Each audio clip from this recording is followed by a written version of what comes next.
Hello friends, welcome to my channel. आज मैं जो स्टोरी सुनाने जा रही हूँ उसका नाम है कहानी एक और आनंदी की। यह एक बाल विवाह की कहानी है जिसमें एक और आनंदी बलि चढ़ गई। तो चलिए स्टार्ट करते हैं। लीला जब 11 साल की थी तब उसकी शादी पास के ही गांव के एक लड़के देवीलाल के साथ कर दी गई थी। देवीलाल की उम्र लगभग 12 या 13 साल की थी। वह भी एक बच्चा ही था, उसमें कुछ भी समझ नहीं थी। वह पास के ही स्कूल में पढ़ाई करता था, तभी उसकी शादी घर वालों ने करवा दी थी। अब लीला अपने बचपन में ही अपना घर छोड़कर अपने पति के घर रहने लगी थी। उसको अपने माता पिता की बड़ी याद आती थी। लीला सुबह जल्दी जागती और खाना बनाती थी। लीला का पति देवीलाल भी नासमझ ही था। वह रोज सुबह सुबह स्कूल जाता था और अपने पिता के खेती के कार्य में हाथ बटाता था। लीला बहुत छोटी थी, इसलिए उसे ठीक तरह से रोटी बनाना भी नहीं आता था। सब्जी भी वह ठीक तरह से नहीं बना पाती थी, जिस वजह से उसके ससुराल वाले उसे हमेशा ताने देते थे। लीला उनके तानों को सुनते सुनते दुखी रहती थी। वह सोचती थी कि काश लड़कों की तरह मुझे भी शादी के बाद पढ़ने का मौका मिल पाता, या मेरी इतनी जल्दी शादी नहीं होती तो कितना अच्छा होता, तो मैं अपने स्कूल जा पाती और पढ़ाई कर पाती।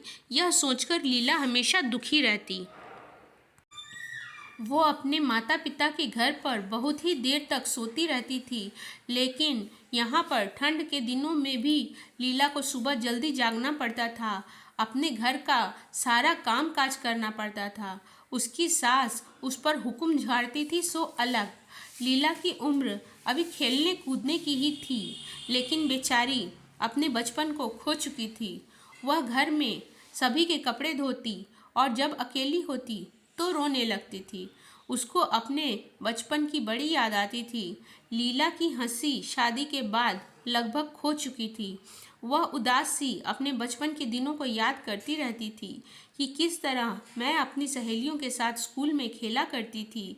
शादी के बाद लीला के ससुराल वालों ने उसका स्कूल जाना भी बंद करवा दिया था, जिस वजह से लीला अधिक पढ़ाई नहीं कर सकी थी। एक बार वह अपने पति के साथ अपने मायके घूमने के लिए गई। तब लीला ने अपनी माँ से कहा कि माँ, मैं पढ़ना चाहती हूँ, लेकिन मेरे ससुराल वाले मुझे पढ़ने नहीं देते। मुझे कई तरह से परेशान करते हैं। मेरी सास मुझे ताने देती है। तब उसकी माँ ने यह कहकर उसकी बोलती बंद कर दी कि अब तुम्हारी शादी हो चुकी है, अब तुम्हारा घर यह नहीं है। अब तुम्हारे ससुराल वाले जो कहे वह तुम करो, हम इसमें तुम्हारा कुछ भी नहीं साथ दे सकते। अपनी माँ की बात सुनकर लीला काफ़ी दुखी हुई। बेचारी बच्ची, जिसको अपनी माँ से थोड़ी बहुत उम्मीद थी, उसकी सारी उम्मीदें टूट गई। वह अपने पति के साथ ससुराल वापस आ गई।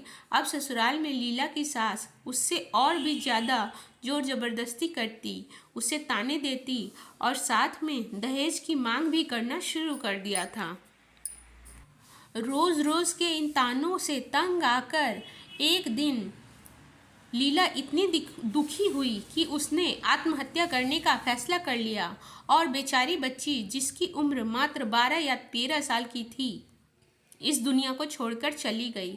अगर उसकी उम्र अधिक होती और वह पढ़ी लिखी समझदार होती तो वह ऐसा कदम कभी नहीं उठाती और अपने साथ किए जा रहे जुल्म के खिलाफ आवाज़ उठाती। लेकिन बाल विवाह करके लीला के माँ बाप ने उसके साथ अन्याय किया और उसका साथ भी नहीं दिया। इस वजह से लीला इस दुनिया को छोड़कर चली गई। दोस्तों, हम सभी को बाल विवाह के खिलाफ आवाज़ उठानी चाहिए। बाल विवाह आजकल के लड़के लड़कियों के लिए एक अभिशाप से कम नहीं है। तो फ्रेंड्स, ये थी हमारी आज की स्टोरी। वीडियो अच्छी लगी हो तो लाइक करें, चैनल को सब्सक्राइब करें।